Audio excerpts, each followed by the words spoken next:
Hey there. So my next guest has a concentration on marketing and specifically digital marketing, content marketing, working with various companies, working kind of in the gaming space. He's done some development in the past. He's done a ton of stuff. He works on the crypto side as well in esports. This guy's got a lot going on. I know you all are going to love it.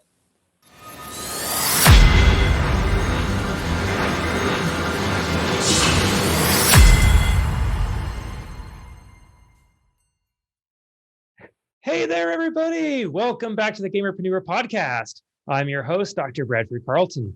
Today I have a very special guest with us. I have Daniel Wise. Hey, Dan, how's it going? Hey, it's going pretty well. How about yourself? Hope you're doing It's great. beautiful sunny day in Las Vegas. How about yourself?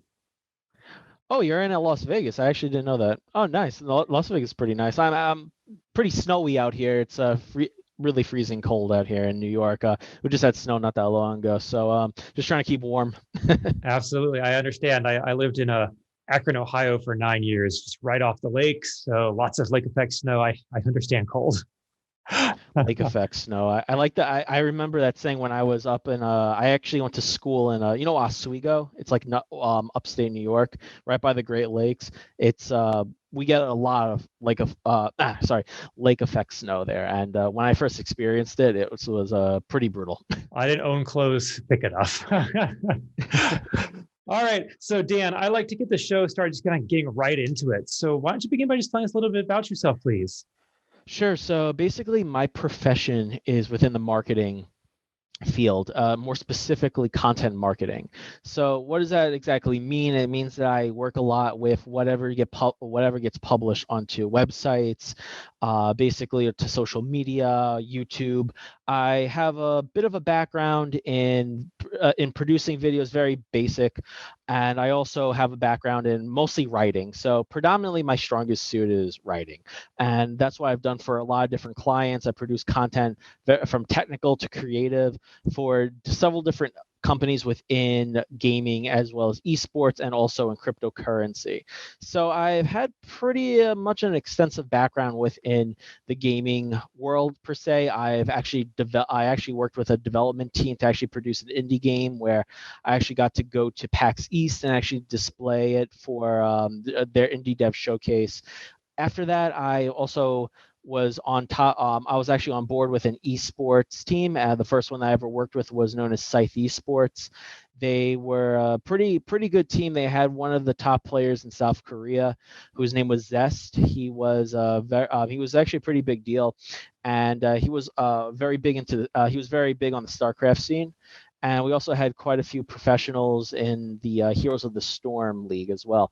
And then after that, I was just doing a lot of freelance work. I worked with a nonprofit known as USEA.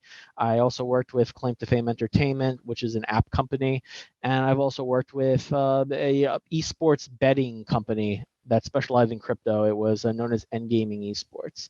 So yeah, I've actually been in contact with a lot of esports professionals. I've talked with many of them. A lot of them came from a lot of different backgrounds in life. So me being a gamer myself, it's really interesting and really great to see how much esports has really injected itself into the professional world here, especially on LinkedIn too. All right. I love it. And that's a lot to talk about.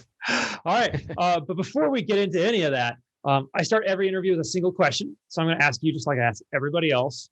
All right. So on a scale of 1 to 10, 10 being high, how weird are you, Dan? I would say probably 9. I mean, I could bring it down at Why times, is that? but I would say probably 9, just because, as like we're talking right now, I'm trying to keep it professional. But if you actually get to know me more, I could take stuff out of like pretty much the stratosphere. I could actually get up there pretty into the weird realm there. Especially with the memes that I like to share and everything like that. And I could, ramble. I could definitely ramble a lot about, like the latest cryptocurrency, the greatest esports team or greatest player, video game, whatever you want to talk about. But I mean, I've been told that I've been pretty weird by certain people, my wife included. And then I've actually been told like, you're pretty average, but those people are, they haven't seen that side of me yet, I guess you could say. Absolutely. But the spouse calling you weird is pretty obligatory, isn't it? Well, she's seen every both sides of me, I guess you could say. So she knows that I can get up there pretty weird, pretty much with I could get up there pretty high with the weirdness, I guess, if you want to call it that. For sure. All right. So Dan, this is the Gamerpreneur podcast. So I do need your gaming cred. When did you first start playing video games? So I've actually been a gamer for a very long time, like honestly, most of my life. And actually, if you don't mind me asking you a question, like how old are you by chance? I'm 34. Okay. So you were probably there like around like the the Nintendo, like the NES, right? I got my NES when I was 3 years old. What about like even like Atari and stuff like that, right? So, I probably played the Atari at babysitters' houses when I was a little younger, but I don't have one. So do you remember like those little like I forget like who made them though, but like it was like those little handheld games, and it was just like one sort of Like Game & Watches? game.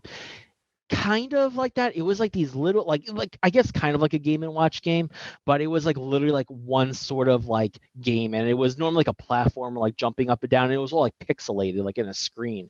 I used to have those little things, and I used to have like a whole bunch of them, and I used to like I started off with that because I was like maybe like 2 or 3 years old at the time, and then I actually got my first like actual console, which was the NES, and this was like when I was maybe about like 4 or 5 years old, and I used to play Mario Duck Hunt, the classics there. I remember one was like Karate Kid. I used to have the NES Karate Kid game. And when I got older, that was when the Pokemon craze came out. And that was where it started to get me more into like like into Nintendo games. And I've been like a Nintendo fan most of my life. So I got a Game Boy because this was what everybody had at school, to trade Pokemon, to battle Pokemon and everything. And it kind of just evolved from there. I was more or less like a Nintendo loyalist for most of my life. And I remember playing Pokemon. Then like it basically introduced me to these other games and that Nintendo produced, and that was when I got my first N64. And when I got my first N64, I got like Mario 64, I got Yoshi's Story, and it kind of just started to introduce me to these other games and like a world outside of Pokemon. And it kind of evolved on from there. It went from Nintendo, and then it went to PlayStation, to Sony. And when I was in about 7th grade, and when I got my first PS2, I got Dragon Ball Z. I got more like fighting games and Final Fantasy RPGs and more Japanese games, and it got me really interested in that sort of atmosphere of gaming. And then I also got my first M-rated video game on my PlayStation 2, which was The Punisher, and that was great. That's like one of my favorite games ever. And then like it kind of just like matured on from there. And then like when I got into high school, I started I got my first Xbox, and I kind of dabbled with like a little bit. And I mean right now, like where I am right now is I have like my PC. I do a lot of PC gaming, and then I have my Nintendo Switch.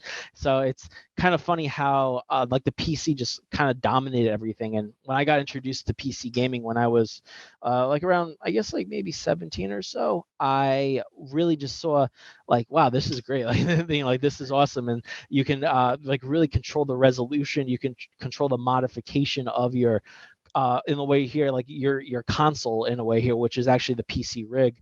And it I just started to see it just gain more traction over the years, because people used to be like, oh, like he plays PC games, like he's kind of like that certain type of special over there. And now all of a sudden it's like, okay, now everybody knows how to build a PC, and now you're not so special anymore. So now you have to compete with a bunch of other people for that special title. But like anyway, it's really like kind of funny how now it's like just my PC and my Nintendo Switch. So kind of revisiting my roots there a little bit with the Nintendo consoles. I love it. All right, what do you play today, if anything? I've been playing I was playing Valorant a lot with my buddy. And really great game, really fun. And we also play like a little bit of Destiny 2 or something like that. We were playing a little bit of Among Us, which was pretty fun. So kind of following the recent trends there. I actually picked up the Halo collection when I was over Christmas. So I really want to get into that because it was like $25 and you got like 6 games in it. It was sweet. But like in terms of like the Nintendo Switch, I've been playing Pokemon Shield a lot, and my wife actually plays this Japanese game called Momotetsu, which is like a train game, and it's actually kind of interesting. It's like a train game, and you have to it's almost like a type of like board game too, and you have to basically travel around Japan within a certain a time period. And it's a fun like little game too. I can't read Japanese, so I don't understand it, but it looks like really fun and cute to play. And I was playing like some Smash Bros and use some other like some other classic games on the like basic classic basic classic Nintendo games on the Switch as well. But yeah, I mean, like big first person shooter fan, adventure games, really into all that sort of stuff.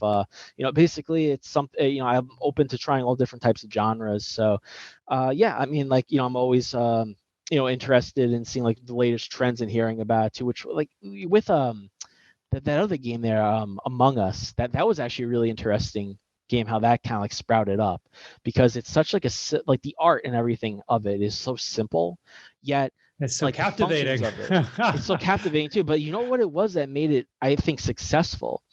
It was, I believe it was, what made it so successful was like being able to like interact with people, like that sort of like old school feeling of like hanging out with each other and talking and just like conversing, and like kind of like that feeling of like, oh, like you just got eliminated sort of thing. So it kind of gives you that sense of like interacting with each other, like basically like a little party game. That's like what it basically kind of feels like. Absolutely. And I'll admit, I spent hours watching people play that one. It All is right. really fun. Yeah. So, Dan, you've basically had access to a large extent to almost every game if you started on Atari and, the original handhelds.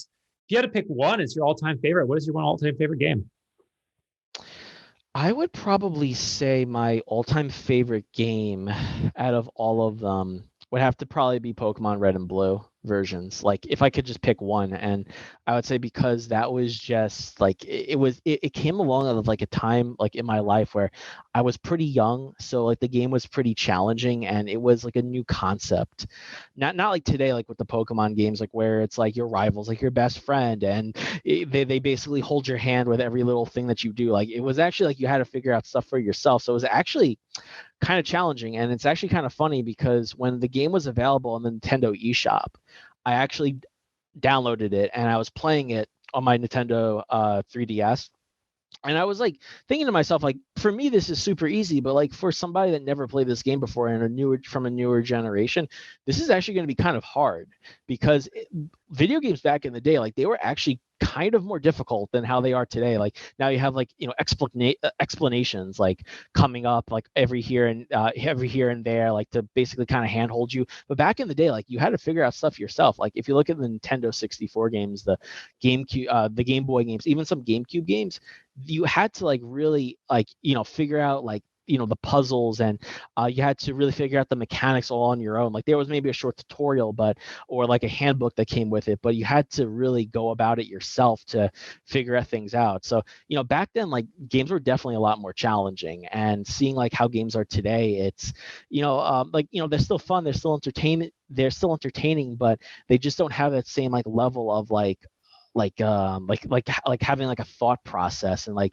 having to like really go through like challenging times. So that's why Pokemon, like back then, it was super new and it had like a whole different mechanic to it. And during that time, like I was also like very young, so it was like imposing a different challenge. Like I remember when I first like found out how to like catch a Pokemon, it felt like a huge like accomplishment to me. So that was definitely something that like every little step that I took, I just felt more and more accomplished with it. So that's why I would say that was like my all-time favorite game. All right. Did you catch them all? I think I came close to it. I think I came pretty close back then. Now it's like yeah. I got them all in my red. Yeah, I had a red and a blue, and I swapped them all over to my red. And years later, my sister asked if she could play it. I'm like, yes, but whatever you do not save. Whatever you do not save. And she saved right over it. It's gone. And she saved right over it and like erased everything. Yep.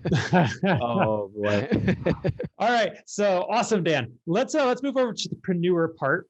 And why don't you tell me like what is it you do today? Because you kind of gave me a bunch of your background. Let's be a little more specific. What you do today? Sure. So I kind of do quite a bit of different things, but right now I've kind of settled a little bit more within the crypto realm. So with cryptocurrency and esports, a lot of people will actually tell you that there's actually like a very rather big overlap between the two, especially because it deals with the gig economy, with the virtual world in a sense. So my number one basically like my number one niche right now is within content marketing, and this is what I pretty much am known for. Like I do several facets of digital marketing, but right now I'm working I'm working with two different crypto companies. One I'm actually a marketing manager on, the other one I'm actually the marketing director on, so I am pretty busy. So I do keep up to date with the esports realm, in the gaming realm as well. I have quite a few friends that are working in it or trying to find jobs in it. So I do keep up to date on like the latest trends and happenings in it, mostly through LinkedIn, of course. So right now, what I predominantly am doing within like my jobs right now is mostly handling a lot of the content on the front, basically on these websites, the on-site content as well as also off-site content for these companies. And what really entails with that is it's a lot of publishing. It's a lot of basically publishing articles and different types of articles, different sorts of tones of articles. So whenever you're publishing something, and this is really like kind of advice for writers in a sense, but you want to be able to tell a story in a sense, but you also want to be able to adjust your tone. So with content marketing, there's something called like PR marketing as well. And a lot of times when you're working with a smaller company, when you have to wear multiple hats, you're going to be required to actually do multiple things here. And as a writer, you're going to have to be like almost like an actor in a sense, like a written actor in a sense. And you're going to have to adjust your tone for the different publications to make it sound like it's not coming from the same person. So there's a lot of different processes that go into this. It's writing a lot of drafts, a lot of times like on a strict schedule, and then posting it to numerous different sites, numerous ways to get that message out. I also handle social media too, basically just basic management, creating posts, and basically doing social media marketing with a other third-party team to basically promote the content that we're actually putting out there, because obviously you need people to see it. And just really managing other communities, our communities, and maintaining our communities and answering any sort of questions. So basically a large combination of several different things within marketing. And also just like this the typical running of campaigns, analyzing statistics, and then analytics, and then trying to judge the best ways to fix different conversion funnels. So that's kind of what I am doing like in my current job right now. So I understood every word you said. Hopefully everybody else did too.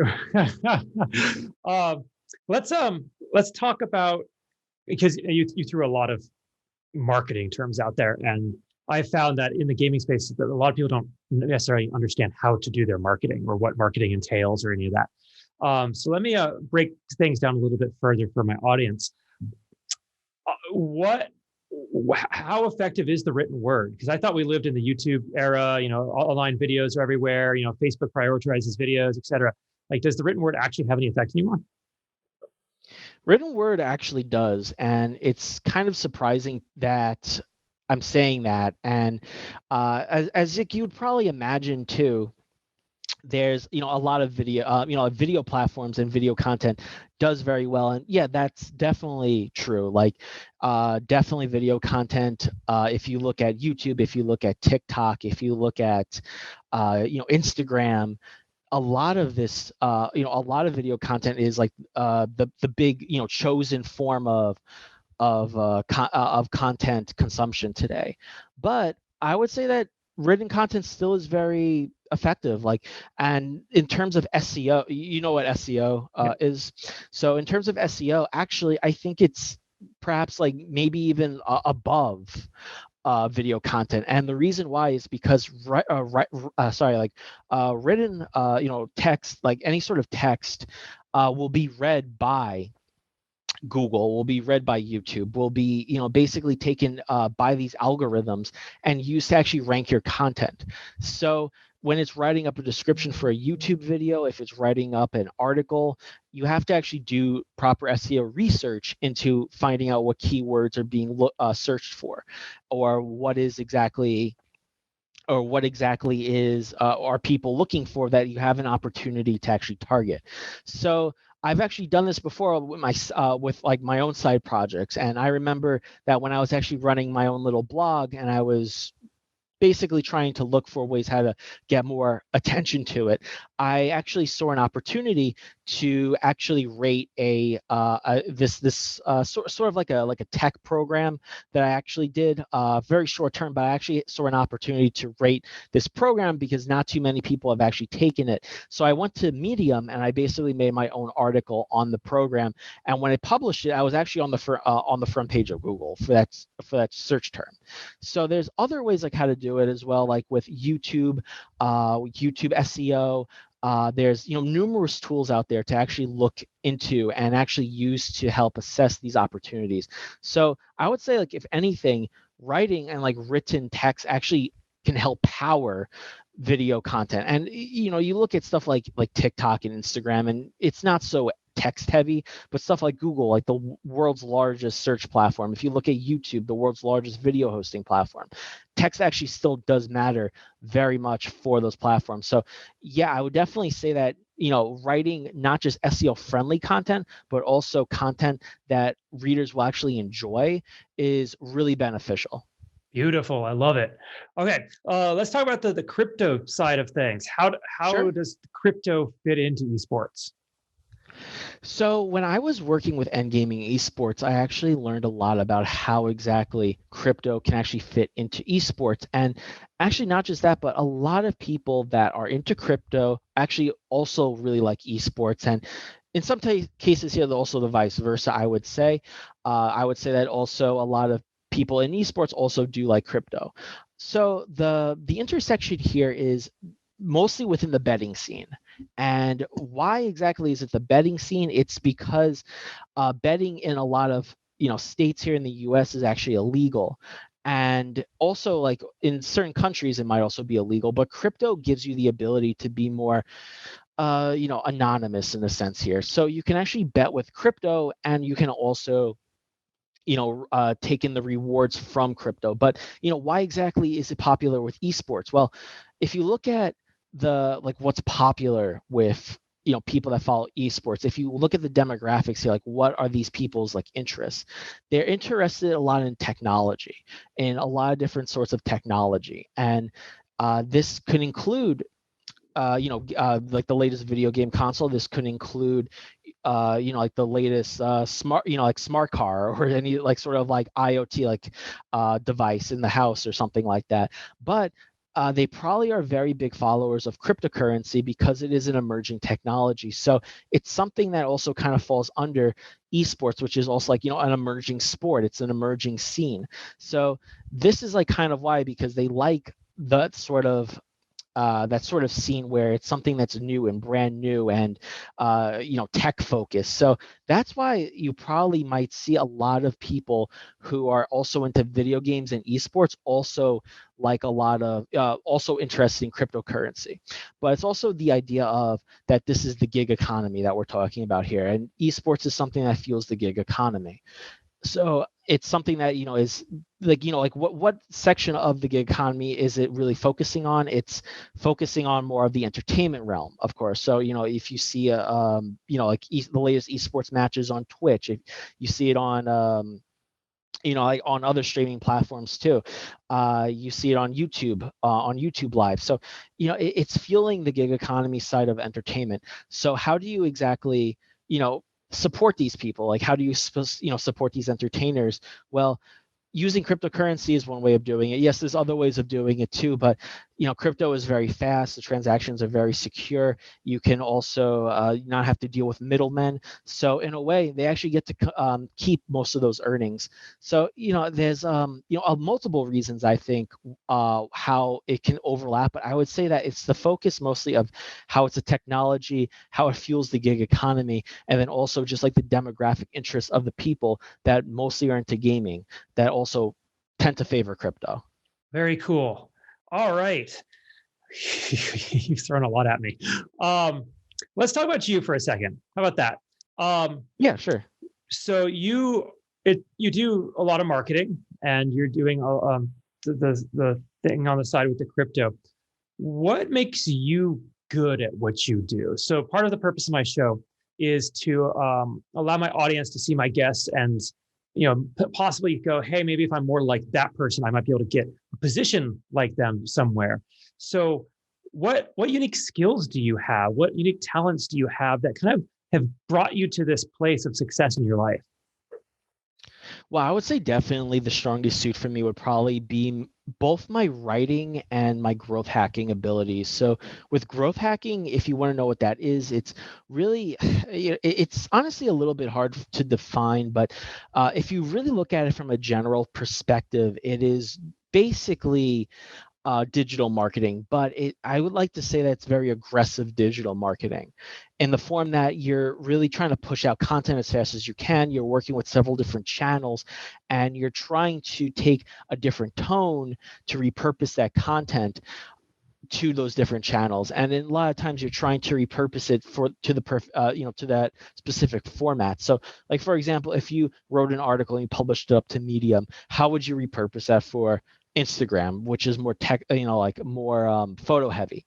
Well, you could take a photo. You could basically go to Canva, write up some sort of summary, some sort of quote, a statistic, or something that might relate to that article, publish it to Instagram, and then basically type up a short description and try to get people to want to read more about it, and then tell them how they can read more about it. So, that's one way of how you can go into the process of repurposing content, and that's something that I have studied about, and that what I really enjoy learning how to do is how do you make old content new again. And that is something that I would say kind of makes me more pretty special in the position and in the marketing realm.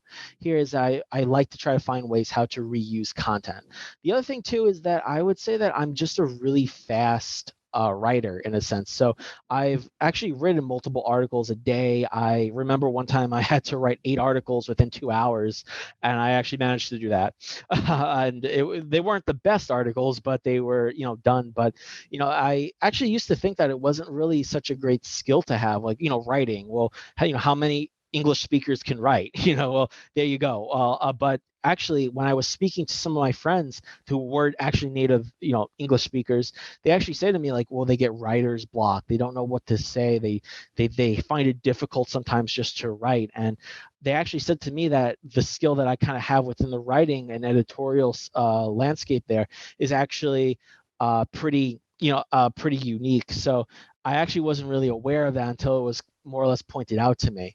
I would also say that my ability to really just kind of deep dive into certain basically skills and try to learn something, and then being able to apply it like in work or something like that, or just being able to learn something new, and being able to try to find ways like how to adapt to it, or just being able to like work with it, and then basically kind of pick it up like slowly but surely over time.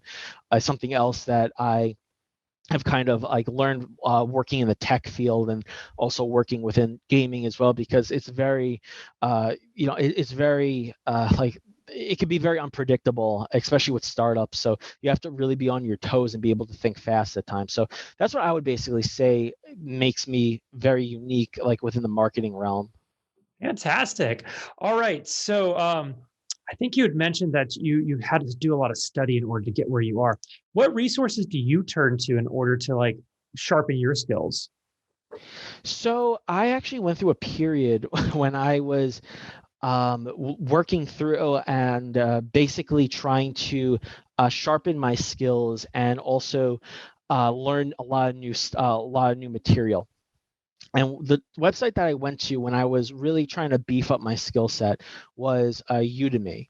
And Udemy has a lot of courses that are made by independent authors and producers, and they teach like a wide range of subjects. Like today, like you can probably like learn almost anything off the site, and a lot of the courses are very cheap because they have they have sales like almost all the time, sometimes flash sales, and they have a lot of big discounts that come onto these courses where you can get it like for around $10. So I actually purchased a bunch of these courses, and I would basically just sit through and just try, to go through them like, day by day. And then I would basically like learn what I needed to learn from there. And, I did a lot of marketing courses on there. I did some development courses as well to basically just try to learn from these independent, authors in a sense.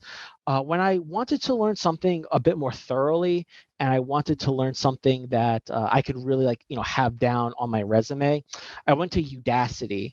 And yeah, I know it's like a little confusing with like the U's, but yeah, this is actually Udacity, not the other side, Udemy. This is called Udacity, and they offer a large extension of more technically focused courses. I've actually taken 2 courses through them. The first one was a digital marketing course, and the second was a front-end web development course that I actually got selected to do through a Google scholarship.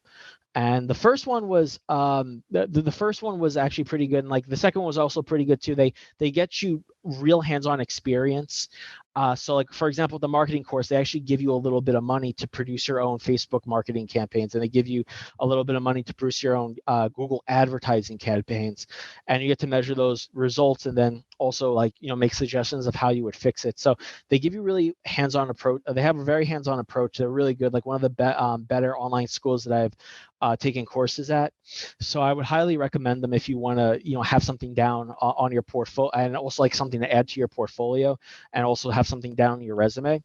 And then other than that, if I'm looking to learn something really fast, I would probably go to LinkedIn Learning, or I think it's called Lynda. They also have Lynda. Mm-hmm. So I would basically go into Lynda and look up like a mini course or something to, like maybe learn something really quickly about like how to use like a certain API, or how to conduct like a like a Facebook ad campaign or something if I forgot, or something like that. Other than that, maybe just simple Googling and seeing like what sort of articles, guides are actually written up on online that I could actually just look at really fast. So that's basically how I would go about going more in depth into something, or just learning something like for the fun of it.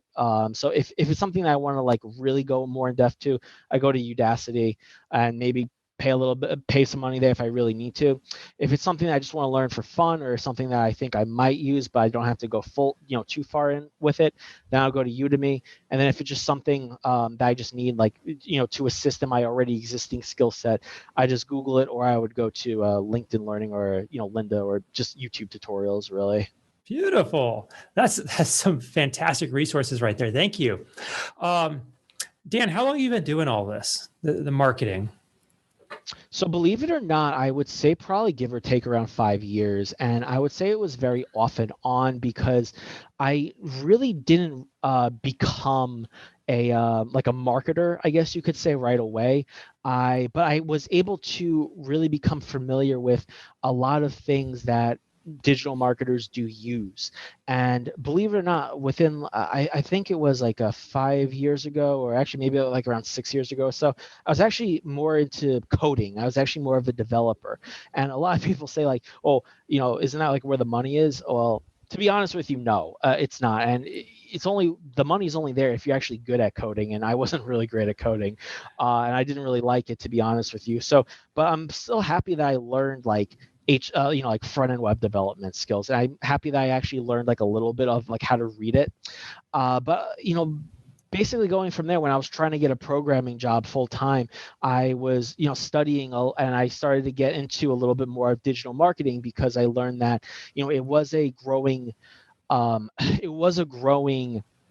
sector. It was something that people do actually need, and that actually, if you have technical skills like coding or something like that, they actually do like to see that, because you're working online, you're working with a lot of different websites and stuff. So being able to know your way around, say, PHP through HTML and CSS and JavaScript, that's all really great stuff to have. So I basically said, like, to myself, I already have like the development section here done. Maybe what I'll do is I actually majored in marketing when I went to college. So I actually said to myself, well, maybe I'll just dive into digital marketing here. I'll see like what this is all about. And then, I started learning about like content creation, social media marketing, Facebook advertising campaigns. And I started to learn a little bit of design skills and some video editing, just to kind of assess that. Because if you really want to be more desirable to be hired, you really should have those skills within, or even just a little bit in marketing. But I also learned Google Analytics, and I really learned about how to use a lot of these online tools and what they can help tell you to pinpoint specific problems within a marketing funnel.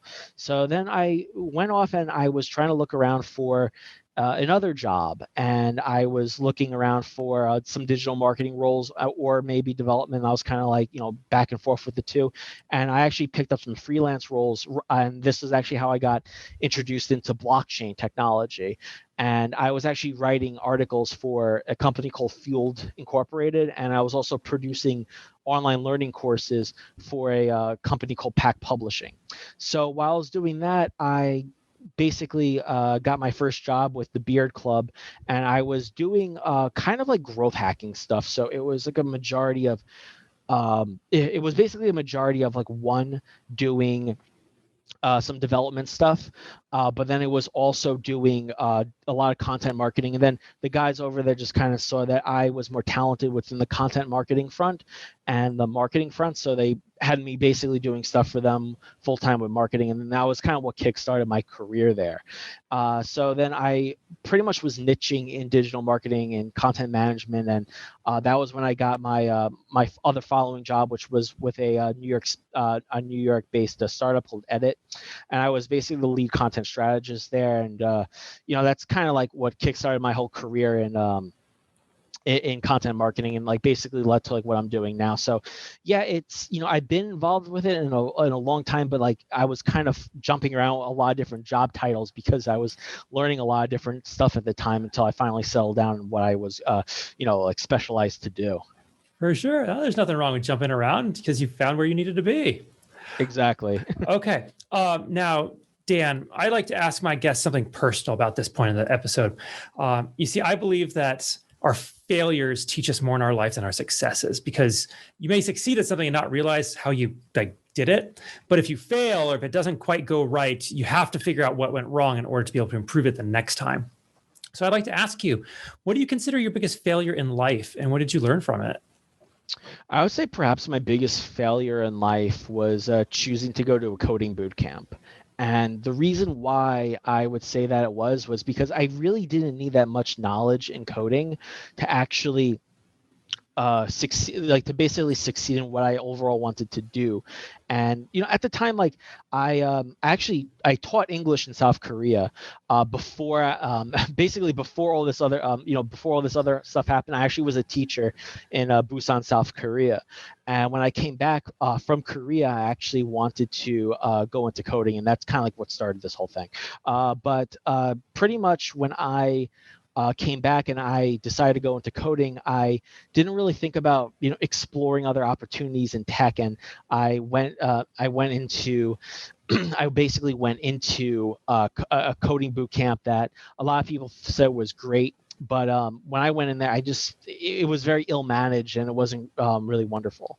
So I had a very difficult time getting by in it. And eventually, like, it made me think like I have to be a developer now. I have to, pursue this. And it really, like, you don't need to learn. Like now, like I'm seeing a lot of people working in many different sorts of facets in tech, not just only coding, project management, digital marketing, content production, and like there's a lot of different like Q&A, there's a lot of different facets in tech that you can major in. I mean that you can get a career in. But you don't have to be a programmer per se, and that was like kind of my my big failure, because it did set me back some money, and it also set me back also about like where I could be like right now in my career if I basically just had a little bit more direction, and if I really knew like what I wanted to do more and just kind of followed that, and